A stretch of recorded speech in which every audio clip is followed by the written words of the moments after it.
Let's see something. See the boat? Whoa, that looks like there's lollipops too. Are you excited to go see the fishes? Yeah. Yeah. So lovely to see you, Blaze and Rob. I thought maybe you could start and tell me a little bit about your family and your girls. Sure. Look, we've got two girls, Eleanor and Beatrix. Our firstborn was Eleanor. She's 9 years old now and doing well. We call Nellie our little angel. Most of the time she's quite chill. She just likes hanging out. You bring me home. Although she has her struggles with her health, she does enjoy life. It's our job as a family to try and make sure that we all get the most out of what we have. She was born in Wollongong Hospital. She had a number of issues and she had to be emergency transported to Sydney Children's Hospital. They evaluated her to work out what was wrong. We didn't understand how serious it was initially. We just thought she had a tough start to her life, and I think we still kept hoping that she would still catch up, and that just didn't happen. She had seizures after about 8 months. I recall vividly watching her and looking over in the cot while she was kind of struggling to breathe and literally turning blue. What's that like to watch your new little baby, just 8 months old, suffering like that? We didn't really know even what it was until the ambulance came. So yeah, it was really scary. Yeah, it's probably one of the most difficult things that you can face, I think, as a parent. Eventually, we got in touch with Emma Palmer from the Sydney Children's Hospital. She made it her kind of, it almost seems like her life's work or a big project to try and find out what was wrong with her.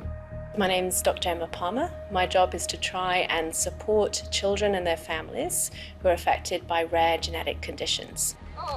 We have about 2,000 kids a year who are referred to our 2 genetics departments with the question is, could my child have a rare genetic condition? If you're looking at a condition like epilepsy, we know that there's probably over 1,000 individual genetic causes. Eleanor had been a patient of this hospital and Nell had been a puzzle for a long time. When you start to see a child that's got health conditions that just don't make sense and affect lots of different organs, then that's when it's a real red flag for us that this is likely a genetic condition. We discussed that it would be great to enroll Nell in our genetics epilepsy research. And when we did that, we stumbled across a new genetic change in her in a gene that previously had only been linked to a completely different genetic condition. And with the family's permission, we actually put out information to the global community. And amazingly, we found a family in Saudi Arabia where they had a change right next to Nell's change, and they had so similar symptoms. So we thought we must be onto something there. This must be a new genetic condition. And what we were able to do then is reach out and find a small number of other patients around the world who were very, very similar to Eleanor and that first patient. All of the children with this condition have got low tone or hypotonia. Epilepsy is very common, and interestingly there are some very subtle differences in the appearance of the child, in particular with their hands, and some very subtle features with their face, that when you look at all of their photographs together, you can see that they all have the same genetic condition. So that was enough for us to be able to go and publish that and confirm that that was a new genetic condition. In that paper, we've put out management guidelines so that any GP, any paediatrician, any neurologist looking after a child with this condition around the world can go and say, okay, this is what we should be doing, these are the health checks that these kids should be having, and these are the treatments that they should be having. But also critically, that the families are reaching out and supporting each other so that that journey is not one that they're walking alone. I've actually been involved in the discovery of 7 new genetic conditions, and they're all miracles because before then those children didn't have diagnoses. It's one of the best parts of my job is when you can actually find a diagnosis for a family that have been desperately searching for a long time. Hey, are you a really good sister? You are? Nelly. Do you remember that conversation with Dr. Palmer when she sat you down and said, we know what it is? Yeah, I'll never forget. We'll never forget that.